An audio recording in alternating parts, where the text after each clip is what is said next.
BC's favorite senior lifestyle magazine comes to life. Join us as Senior Living goes on location to bring you the inspiring, informative, and entertaining adventure-filled stories of seniors in your community.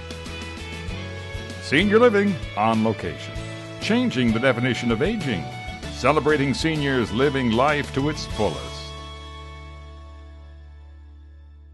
Join us as we paddle into happiness with an avid sea kayaker.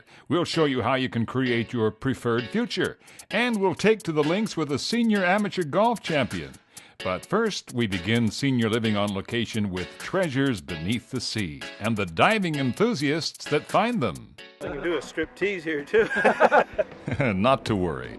Despite the fact that these guys are taking off their clothes in the middle of the day out in the open, they're actually suiting up to dive.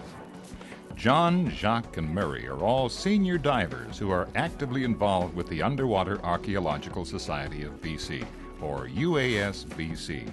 But before each of them joined this organization, they all had one thing in common: a passion for diving. Some of these fellas, such as Murray Maffey here, began his water sport introduction at the age of 10. He loved it so much he certified as a diver at age 16. And you'll never know that today he's just 65 and still going strong, while others dipped their toes into the sport when they were in their early 20s. I just enjoy diving for many reasons, but I guess about 10, 12 years ago I got involved with the Underwater Archaeological Society, the UASBC. And basically what they do, or what we do, is we go out and we search for shipwrecks, and once we've located them, we survey them. And the main purpose is to protect our underwater heritage. The UASBC is a 175-member group of volunteer vocational underwater archaeologists. They're mostly from British Columbia, but also have members who live all over North America. The Society is the largest diving group in BC and one of the largest and most active heritage organizations in the province. UASBC boasts 4 chapters here, which includes Nelson, Vancouver, Vernon, and Victoria. Now, you don't have to have a diving fervor to enjoy being part of this group. You don't even have to be a diver to belong to the organization. We've got a lot of people who are just interested in history. We have people who are interested in doing research. Divers are the bulk of the organization because one of the principal purposes is to get people out doing things. And as we see it, contribute to the knowledge base history of the province by documenting the various wrecks. It's interesting to note that the UASBC assists archaeologists by undertaking these worthwhile projects not currently addressed by professionals. Inventories of shipwrecks and other submerged cultural sites are an especially important contribution. Information about the location, history, and status of these resources is vital to their conservation and management. The British Columbia Archaeology Branch in particular needs such data in order to establish site management policy before a user conflict or preservation crisis arises. It was at 1990 we published a second publication, and I think we're now up to about 11 different shipwreck publications. And each of the publications goes over the history of the vessel, how it was wrecked, what happened after it was wrecked, any salvage, and then what's there today. So we focus on surveying the sites to sort of document what's on the bottom today. Jacques Mark is not only the youngest of the 3 divers here, he's also the explorations director for the Underwater Archaeological Society of BC. He's an avocational underwater archaeologist who spent 27 years diving on and documenting historic shipwrecks around the province of BC. Jacques recently authored a hardcover book entitled Pacific Coast Ship China, which was published by the Royal BC Museum. It's absolutely wonderful to note how a love of the hobby can develop over the years and actually become instrumental in aiding the cultural heritage of BC. While scuba diving may not be a sport for everyone, it can certainly be enjoyed if you love water, exploration, and discovering a different world from the one up above. No matter what age you want to get into scuba diving, you could go to one of the dive shops and they have what they call Discover Scubas, and they would take them down into one of the pools, swimming pools like Commonwealth Place, and take them down using the gear to see how comfortable they are. And then if they wish to participate, they can take a diver certification course, and then they can branch out from there into whatever interests them. Diving is especially enjoyed by seniors because once under, you have the buoyancy of the water and all the aches and pains disappear. Now, some people may also be cautious about the sport because of possible accidents and the fact that, well, you're not in your own environment, the ground. But diving accidents happen because people go into the water without proper certification, and age has nothing to do with it. If you decide to try the sport, go about it the right way and take a course. You'll be taught all the necessary procedures and safety precautions needed before diving. Once you do this, you can go out and enjoy the wonderful things that diving has to offer. If you're interested in joining the UASBC, it doesn't matter what age or gender you happen to be, since members of this organization range in age from their 20s right up to their retirement years. You really just have to like water.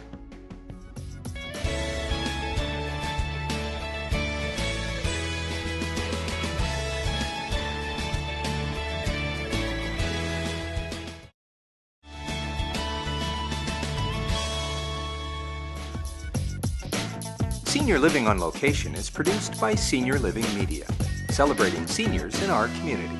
He bikes, he squats, he walks for kilometers on end. He also does push-ups, exercise ball routines. He even scuba dives. This amazing 74-year-old continues to push his limits. Add personal coach and motivational speaker to Vic Lindal's portfolio, and you have a perfect picture of what this man is all about. Start by making sure you're breathing in blue light and breathe out white light tinged with gold. And with every breath, you'll find yourself getting more and more relaxed. Vic Lindal is a senior adventure seeker without limits, it seems. In his younger days, Vic was a sport consultant, broadcaster, salesman, coach, and Ironman athlete. He's probably best known for being a volleyball commentator on CBC at the Olympics in the 70s, 80s, and 90s. Vic is adamant about the importance of fitness and emotional well-being. He believes that a major disorder is plaguing North Americans that he calls AADD, Adult Adventure Deficit Disorder. Vic considers concepts like retirement and procrastination a disease. Anytime I do a seminar, I say to people, anybody in here procrastinate or know somebody procrastinate? Just about everybody says yes. Napoleon Hill indicates that 80-90% of the population has that disease. So we say someday I'd like to do something, and it also applies to someday I'd like to get fit. No, now's the day you want to get fit. There's actually two more. There's one called Adult Adventure Deficit Disorder. And that one is a subtle one, because what happens is we quit taking adventures, and when we quit taking adventures, we quit working on the brain. And the other one, this one's, I haven't really been bringing much awareness to this one. It starts with R, retirement. And it's a disease. And unless people are prepared to do something, like get active, physically and mentally, retirement's going to kill you too. This lively senior helps a variety of business professionals, athletes, and retired folks through visualization techniques to create their preferred future. Well, I've been active pretty well all my life. I was Canada's national women's volleyball coach. I was a physical education instructor. I made sure that all of my kids knew to keep fit. When I took an early retirement from government, I said, well, what am I going to do? And one of the things that I have done all my life is coach. I therefore just called myself a coach. And I started helping people with procrastination, and I helped people manage their time more effectively, and I helped them do visualizations, because with our national women's volleyball team, we did visualizations because we know that what you clearly and vividly picture in your mind's eye is the equivalent to doing the real thing. Why not then do it on a regular basis? Vic regularly participates in large, out-of-the-box fitness-related adventures, such as a recent 800-kilometer hike through Spain and a bike ride from Victoria to Manitoba. Vic is adamant about the importance of fitness and emotional well-being. He believes people need an adventurous goal to work towards to stay young and inspired. He tries to work out 6 days a week, 4 days doing intense aerobic exercises, and 2 days weightlifting. He wears a heart rate monitor to make sure he's always working out with his heart rate over 70%. I believe in exercising, but our caveman body believes in exercising 6 days a week. This is what we were built for. Vic Lindal practices what he preaches. He believes that in your mind you can go anywhere, and where your mind consistently goes, the rest of your life will follow.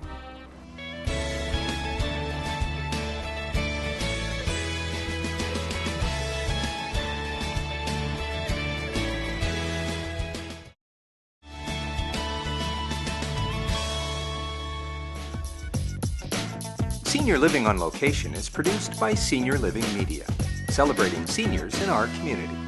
As retirement bounces into the picture and becomes a reality, many people worry about what will really happen to them. Will they be bored to death? Men, for instance, used to die of retirement boredom as soon as they won their freedom from their jobs. It was also accepted that your mind, especially your memory, becomes worse as you got older.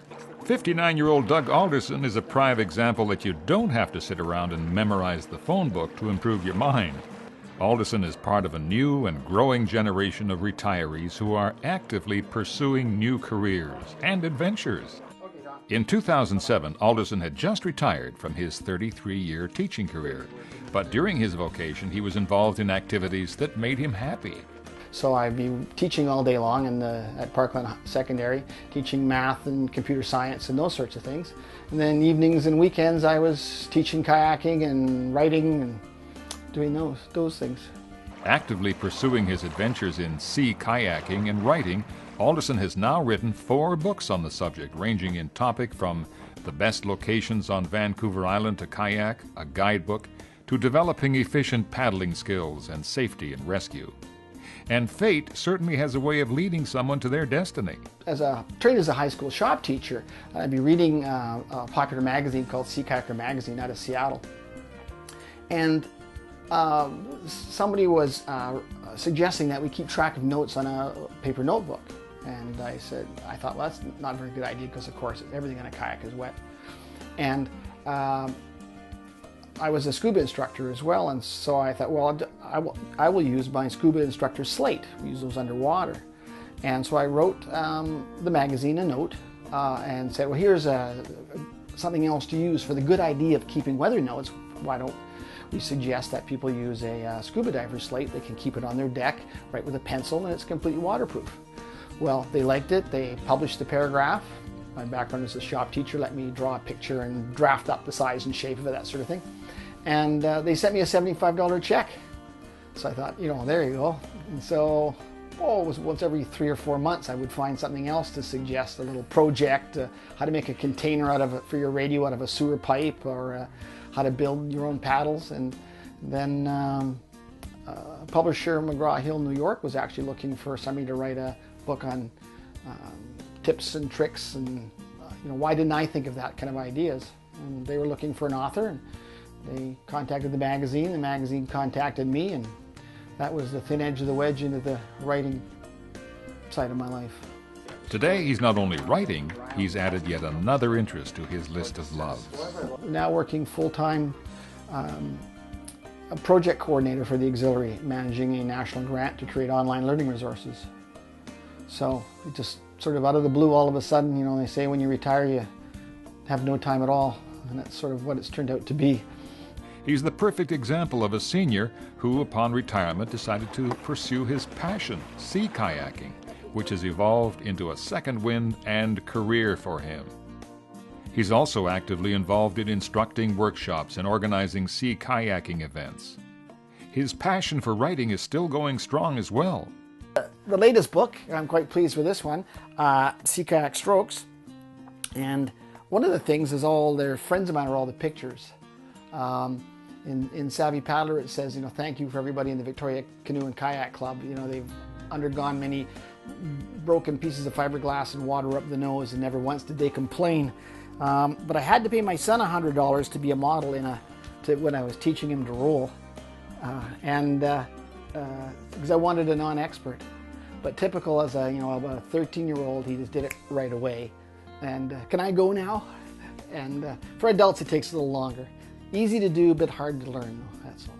Despite Doug's active, busy, and adventure-filled life, he still finds time for kayaking each week and loves to share his knowledge about this activity.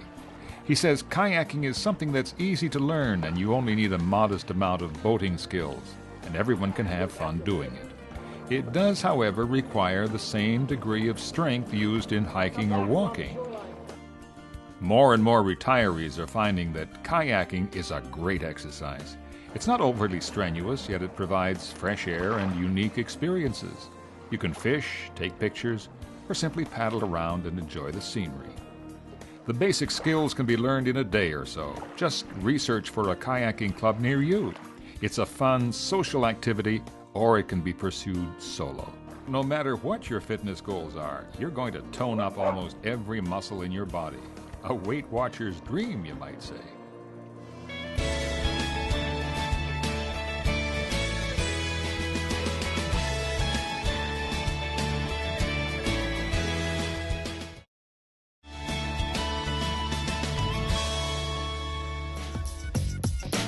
Senior Living on Location is produced by Senior Living Media, celebrating seniors in our community.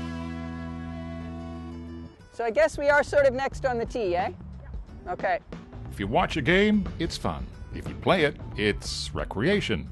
If you work at it, it's golf. Well, Alison Murdock works at it, but that's because she likes it a lot, and she's good at it. I play 6 days a week. I keep Wednesdays for shopping and laundry. Doctor's appointment, dentists, haircuts, whatever. But back on the golf course, exactly, yeah. Alison Murdock is a senior amateur golfer who really hit her golfing stride when she retired from her public service job. And lucky her, she found a golf course in Canada that she could play at pretty much year-round. This particular golf course, Victoria Golf Club, is the least snowy of anything in the whole of Canada. There are even golf courses which are probably 5 minutes by car from here, but which are just that little more elevation where they get snow and we would get rain.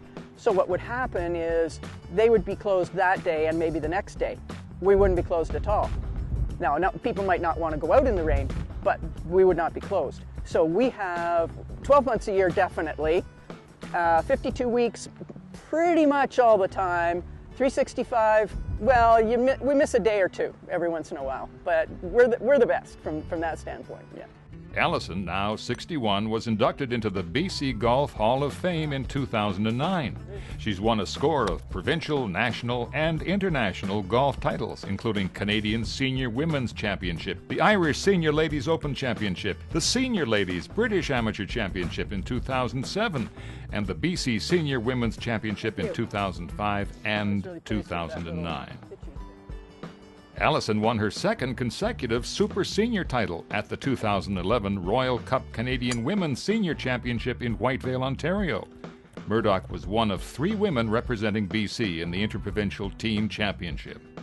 Well, I don't know really what happened, but when I turned 50, it was almost like it was like a new chapter. I was eligible for a different set of tournaments. And so I treated it as something like I was really having an opportunity to show something, to demonstrate that I could play and win tournaments and stuff. And so for some reason, I just started winning when I was a senior. I was still working at that point for the first 5 years, but I was taking my fitness a little more seriously. And I was working in Vancouver, which meant I came over to Victoria every weekend and played. So I was playing year-round. So I think just that and the sort of the mental motivation of something completely new where I could set a standard and really go for it made it possible for me to start winning different things. And I really have had quite a good run as a senior. Alison does have an edge, though, in that she is a lifelong golfer. She began when she was 8. She didn't want to golf necessarily, but did it because everybody was doing it, so then it became the thing to do, and so of course I wanted to do what everyone else was doing. But then when I was doing it, I discovered that it was fun and that I liked doing it, and that, what a surprise, I was actually half good at it, Because when you're a kid, you're not really good at very much of anything. You're used to being told, oh, don't do that, and that's not right, do it this way. But in golf, I was actually quite good, and so I didn't have to put up with a whole lot of that.